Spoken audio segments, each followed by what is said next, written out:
Bem-vindos outra vez ao canal do professor Anatólio Arce. Vamos fazer a parte 2 do nosso vídeo de resolução de questões sobre a Baixa Idade Média. Quem não assistiu a parte 1 desse vídeo, pegue no card. Na parte 1 nós resolvemos da questão 1, 2, 3, 4, 5 e 6. E na parte 2 nós vamos resolver as questões 7, 8, 9, 10, 11, 12 e 13. Lembrando que essa resolução de questões, a maioria delas aberta, certa de responder. Então, quando se surge uma questão de responder, o avaliador ele quer que o candidato seja direto, seja sucinto, mas ele também não pode enrolar. Tá bom? A questão 7 é da VUNESP e ela vai trazer um enunciado de texto para nós, um extrato de texto do Jacques Le Goff, Mercadores e Banqueiros da Idade Média. O Jacques Le Goff é um medievalista francês, foi na verdade um medievalista francês, que deu contribuições muito importantes para o debate no tocante à Idade Média. E esse extrato de texto vai dizer o seguinte: a ideia do bem comum, de utilidade comum, tão importante, por exemplo, em Aristóteles, foi aplicada à atividade dos mercadores pelos autores cristãos. Ligando essa ideia do trabalho, São Tomás de Aquino declarou: se alguém, São Tomás de Aquino, no caso, viveu entre 1225 e 1274, declarou: se alguém se entrega ao comércio tendo em vista a utilidade pública, se quer que as coisas necessárias à existência não faltem ao reino, então o lucro, em lugar de ser visto como um fim, é somente reclamado como remuneração ao trabalho. Beleza, esclareça por que a Igreja Católica, na transição do século XIII para o século XIV, passou a admitir o lucro viável nas operações mercantis. Essa questão ela é excelente, nos traz algumas reflexões. Os dois filósofos da Igreja mais conhecidos desse momento histórico, um é o Santo Agostinho e depois o São Tomás de Aquino, que é do século XIII, você tem uma tentativa da Igreja de justificar algumas coisas. Em que sentido? A Igreja em si, durante esse período histórico e até a Reforma Protestante, ela sempre condenou o lucro. Por quê? Porque na Idade Média você tinha um sistema de trocas. Você não visava o lucro especificamente. Entretanto, no século XIII, no século XIV, havia mudado alguma coisa na Europa. Em que sentido? As cruzadas, certo? Que foi lá de 1095 do século, que foi do século XI ao século XIII, na 12, 13, as cruzadas abriram rotas comerciais com o Oriente. Então, por conta da abertura dessas rotas comerciais com o Oriente, ficou inevitável a Europa se integrar ao comércio, dito comércio internacional. Então, por conta disso, a Igreja teve que fazer certas adaptações teológicas, porque se era pecado obter o lucro, a Igreja tinha que justificar por que você estava obtendo aquele lucro sem pecar. Ou seja, tinha que dar uma justificação teológica para algo econômico. Então, São Tomás de Aquino escreveu o seguinte, que em alguns casos o lucro passou a ser viável. Por quê? Porque senão a Europa ia perder demais economicamente se não fizesse comércio com as rotas comerciais abertas ali com o Oriente por conta das cruzadas. Tá bom? Então, por isso que a Igreja Católica, na transição do século XIII para o século XIV, passou a admitir o lucro variável nas operações mercantis. Só que vocês observam que não era qualquer tipo de lucro. Ó. Ele está falando aqui, ó, o comércio tendo em vista a utilidade pública. Se quer que as coisas necessárias à existência não faltem ao reino, então o lucro, em lugar de ser visto como um fim, é somente reclamado como remuneração do trabalho, ou seja, aquilo que era lucro passou a ser visto como uma espécie de uma remuneração ao trabalho. Não pode-se dizer que é assalariado, porque o mercador não é um assalariado, ele é dono do produto que ele está vendendo, certo? Portanto, essa é mais ou menos essa sutileza que você tem que ter, esse entendimento do momento histórico para responder essa questão. Tá bom? Vamos agora à questão 8 da FUVEST, e ela é uma questão fechada, mas tem alternativas para nós descartarmos ou não. As questões, ou a questão ou as questões seguintes ou são compostas por três preposições, 1, 2 e 3, que podem ser falsas ou verdadeiras. Examine-as. identificando as verdadeiras e as falsas, e em seguida marque a alternativa correta dentre as que se seguem. Vamos lá, vamos ler as 3 alternativas, vamos ver se elas estão corretas ou não. A alternativa 1 vai dizer assim: a partir do século VII, os povos muçulmanos conquistaram quase toda a região do Mediterrâneo, ameaçando com seus ataques à Europa cristã durante cerca de 1000 anos. Essa alternativa ela está correta. Isso ocorreu sim. A expansão muçulmana, a dita invasão muçulmana pela Europa, ela ocorreu e durou praticamente 1000 anos. Os árabes ou os muçulmanos foram expulsos da Europa aproximadamente ali no século XV, no século XVI. Alguns deles fizeram até acordos para manterem enclaves na Europa. Entretanto, os islâmicos, os muçulmanos, eles fizeram sucessivos ataques e chegaram a dominar a região do Mediterrâneo da Europa por aproximadamente 1000 anos, ou seja, a cultura muçulmana ou a cultura árabe enquanto povo muçulmano, enquanto religião, contribuiu na formação da dita cultura europeia. Então a cultura europeia, ao contrário do que a gente pensa, ela não é uma cultura pura, sem influência de outros povos. Pelo contrário, absorveu muita da influência dos outros povos. Por exemplo, o nosso número é arábico, certo? Ali 1988. E tem o número romano, que esse aí é o europeu, certo? Mas o número que a gente usa hoje é o número arábico, influência da cultura árabe, certo? Isso daí ocorreu sim. Os povos muçulmanos dominaram o Mediterrâneo, dominaram inclusive a Península Ibérica por muitos anos. Tá bom? E só não avançaram mais pela Europa porque foram contidos pelos francos, que eram cristãos. Tá bom? Essa alternativa ela está correta. Vamos à alternativa 2. Situadas no cruzamento das rotas de trânsito, as feiras medievais se internacionalizaram a partir do século XI, facilitando as trocas comerciais e monetárias. Correto? Isso está correto. A questão, o papel desempenhado pelas feiras medievais no processo de aceleração das trocas comerciais e de fortalecimento de uma classe chamada burguesia que vivia nos burgos, daí vem o nome burguesia, porque eles viviam nos burgos. É óbvio que a burguesia na época de Marx já não vivia nos burgos, só carregava apenas o nome burguesia. Mas nesse período histórico, os burgueses, a burguesia era o pessoal que vivia nos burgos e se dedicavam ao comércio. Certo? Então, essas feiras medievais, elas foram extremamente importantes, certo? Nesse processo de internacionalização das trocas comerciais e das trocas monetárias. Isso contribuiu com o quê? Para o enfraquecimento do modo de produção feudal. Tá bom? A 2 também está correta, então marque aí. A 1 e a 2 estão corretas. Vamos analisar o item 3, ou a assertiva 3. A centralização monárquica, com a criação do exército real, da justiça real, da moderna moeda real, foi o principal fator de estruturação da sociedade na Alta Idade Média.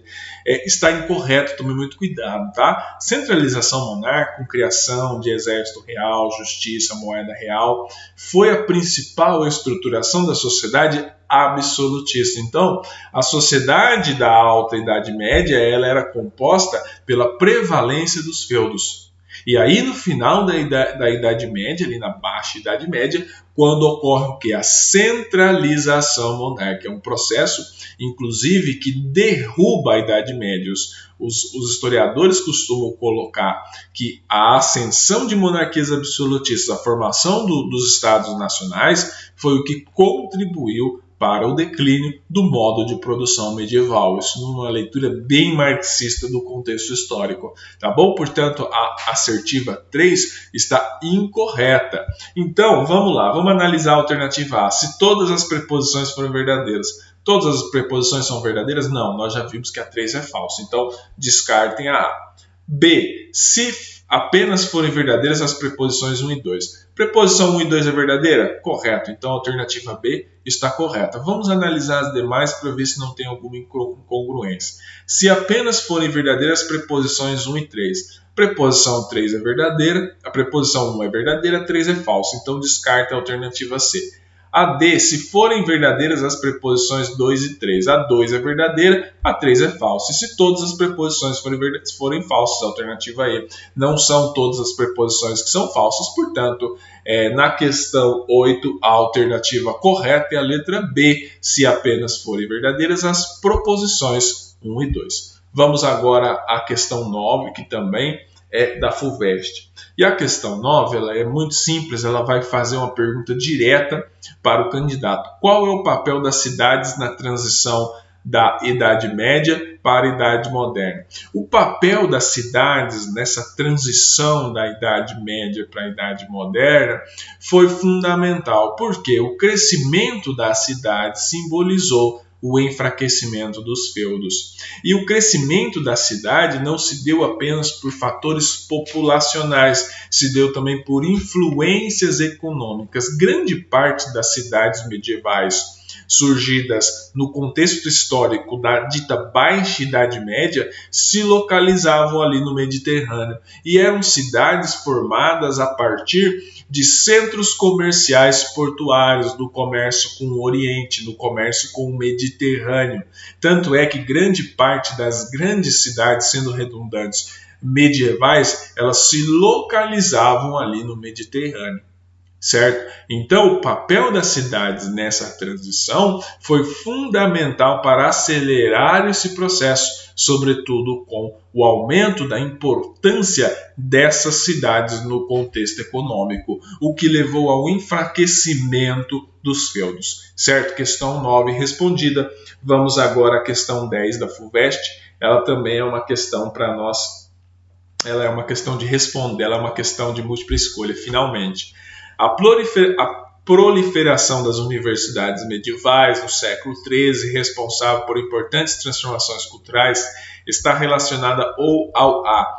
Antes de eu ler as alternativas, eu queria fazer uma ressalva, que é o seguinte: muita gente chama o período da Idade Média de o período das trevas, como se nada de bom tivesse ocorrido ali. Não é verdade. Foi um período de 1000 anos em que ocorreram, sim, mudanças, transformações, e uma delas foi a proliferação de universidades. A estrutura de universidade que nós pensamos hoje, não exatamente igual, mas o que nós pensamos naquela ideia de universidade, de um local que unificasse o conhecimento, ou que fosse um centro de produção de conhecimento, surge aí na Idade Média. É óbvio que essas universidades tinham uma função teológica, tinham uma função religiosa, de você formar quadros capacitados para a igreja, que era a única instituição responsável por formar esse tipo de cabeça pensante, certo? Só que ela ocupou um papel extremamente importante. Tá bom? Vamos agora analisar a alternativa A. Tome muito cuidado com essa alternativa, que ela vai dizer o seguinte: renascimento cultural promovido por Carlos Magno e seus homens cultos que trouxe à sua corte. De fato, alguns historiadores falam que Carlos Magno promoveu um certo renascimento cultural. É por dois motivos. O primeiro, porque ele tentou reunir a cristandade, que estava sendo ameaçada, né, pela invasão muçulmana, reunindo os francos, ditos franco-gauleses, e em segundo lugar, porque Carlos Magno também tinha aquela preocupação de formar uma corte romana. Certo? Então ele promoveu, de certa forma, um renascimento cultural. E ele trouxe muitos homens cultos para a corte. Entretanto, isso não ocorreu no século XIII, isso ocorreu no século IX. Está totalmente descontextualizado. Esse renascimento cultural carolíngico, né, que a gente fala, ocorreu no século IX. Certo? Carlos Magno é um homem do século IX, não é do século XIII. Portanto, a alternativa A está incorreta. A alternativa B vai dizer o seguinte: invenção da imprensa que possibilitou a reprodução de livros a serem consultados por mestres e alunos. A invenção da imprensa é de 1415, é de 1430. E, portanto, situa-se no século XV, não no século XIII. E a questão está falando da proliferação de universidades medievais no século XIII. Portanto, a alternativa B também está fora de contexto. Repare a dificuldade dessa questão, porque ela traz alternativas que estão corretas, mas estão descontextualizadas com o enunciado. tá? Tome muito cuidado, às vezes o avaliador ele vai trazer alternativas que fazem sentido, que são corretas, mas que estão descontextualizadas. Tá? E aí como que você faz para resolver? Você sempre faz o confronto entre a alternativa e o enunciado. Portanto, a A e a B estão incorretas por conta de que elas estão descontextualizadas. Vamos ler a alternativa C. A alternativa C vai dizer o seguinte: a importância de se difundir o ensino do latim, língua utilizada pela Igreja para escrever tratados teológicos, cartas e livros. Essa alternativa está incorreta, tá bom? A importância da universidade era formar quadros religiosos, não era para difundir o latim. Por mais que a igreja tinha uma grande resistência em você recitar os textos sagrados numa língua que não fosse o latim, a grande briga, né, do Lutero, uma das brigas que o Lutero comprou foi isso na Reforma Protestante, mas a Reforma Protestante é do século XVI, nós estamos analisando o século XIII, um contexto extremamente diferente, certo? Essa alternativa ela está incorreta, tá bom? Não foi para garantir a importância de se difundir o ensino do latim. Toma muito cuidado, tá? E a alternativa D vai dizer o seguinte: o crescimento do comércio, o desenvolvimento das cidades e as aspirações de conhecimento da burguesia. Então a burguesia tinha uma aspiração de conhecimento, mas onde que ela ia buscar?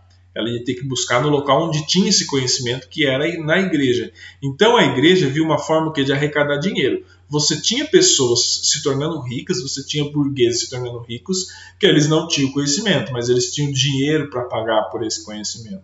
A igreja tinha esse conhecimento, os burgueses tinham dinheiro. A igreja queria o dinheiro, os burgueses queriam o conhecimento. Então foi um casamento perfeito. Aí criou-se as universidades.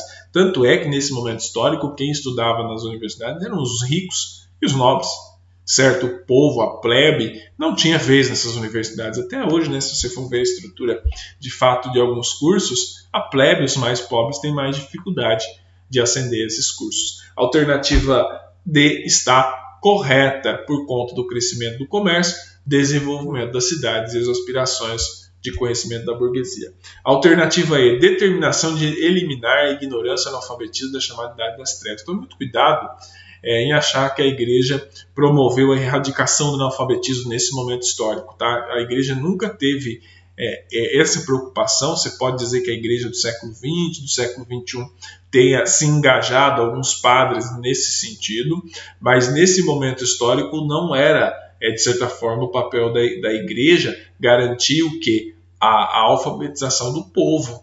Tá bom? Não era esse o objetivo. Portanto, na questão 10, a alternativa correta é a letra D. Vamos agora na questão 11. A questão 11 também é da FUVEST, também é aberta e vai trazer novamente um texto do Jacques Reus.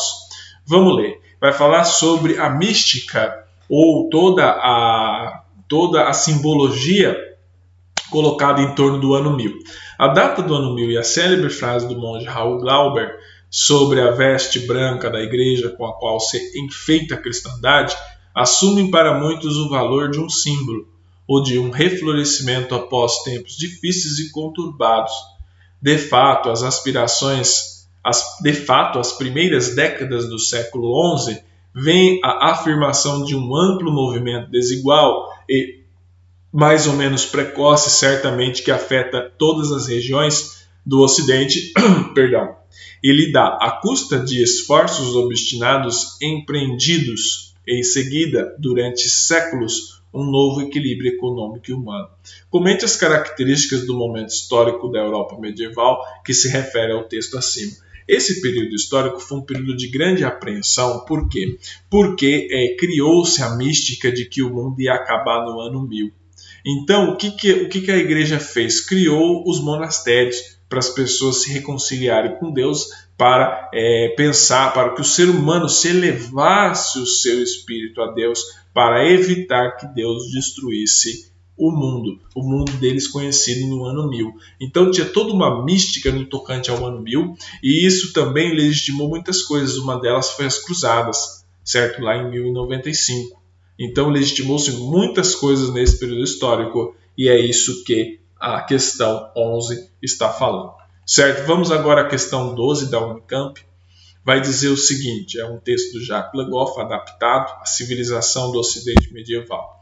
Em 1128, após o incêndio da cidade de Deutz, o abade Rupert, teólogo apegado às tradições, logo viu nesse fato a cólera de Deus, castigando o local que se tornava centro de trocas e antro de infames mercadores e artífices. No texto acima estão algumas das principais características de uma cidade medieval. Indique a análise e analise as características das cidades medievais. As cidades medievais tinham algumas características. Primeiro, elas eram pequenas.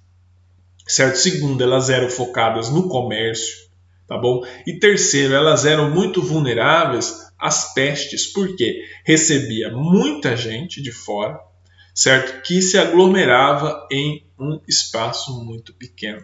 Como se nós estamos passando ainda, mas passamos pelo pico da pandemia e as pessoas falaram, evite se aglomerar. O ser humano ele tende ele é um ser social, já dizia o Aristóteles, mas ele tende a se aglomerar. Para fazer festa, o ser humano ele é muito bom. Ele quer fazer festa, quer interagir, quer conhecer novas pessoas. Então a gente acaba se aglomerando. Então as cidades medievais promoviam uma aglomeração acima da média para os padrões da época, certo? Porque os feudos eram maiores, eram mais espalhados, as pessoas não ficavam tão juntas, mas nas cidades elas ficavam juntas e recebia pessoas de várias partes do mundo conhecido. Então o que recebia também? As doenças. Esse foi um dos motivos pelo qual, no século XIV, a Europa passou pela epidemia de peste bubônica que dizimou cerca de 1/3 da Europa. Cerca de 1/3 da população europeia, que eu falei no vídeo anterior, eu fiz os cálculos. Certo? Então essas eram as características. Elas eram pequenas, eram dedicadas ao comércio e muito vulneráveis às doenças, como a peste bubônica. Tá bom? A questão 12 também respondida. Vamos agora à questão 13 da UFPR, também aberta. Ela é de responder essa questão. E aí vai dizer o seguinte, nos séculos 14 e 15, a Europa viveu grande crise. Analise algumas de suas manifestações. A Europa viveu crises no século 14 e 15. Uma delas foi a peste negra, certo? Que acabou dizimando bastante a população europeia, como eu já falei. E essa manifestação da peste bubônica, de todas da questão das cruzadas, você tem também de invenções que ocorreram ali no século XV, como a invenção da imprensa. Então você tem crises que ocorreram ali, certo? Como a peste bubônica, a Guerra dos 100 Anos, dentre outros acontecimentos que aceleraram o processo de destruição do sistema feudal. Tá bom? Então, algumas de suas manifestações foi produto da crise, como nós temos, por exemplo, as jaqueries, que são revoltas camponesas que ocorreram na França. Você tem a Guerra dos 100 Anos, certo? Entre as monarquias inglesa e francesa, e você tem a peste bubônica. Tá bom? Muito obrigado pela atenção de todos vocês. Seguimos aqui com os nossos estudos.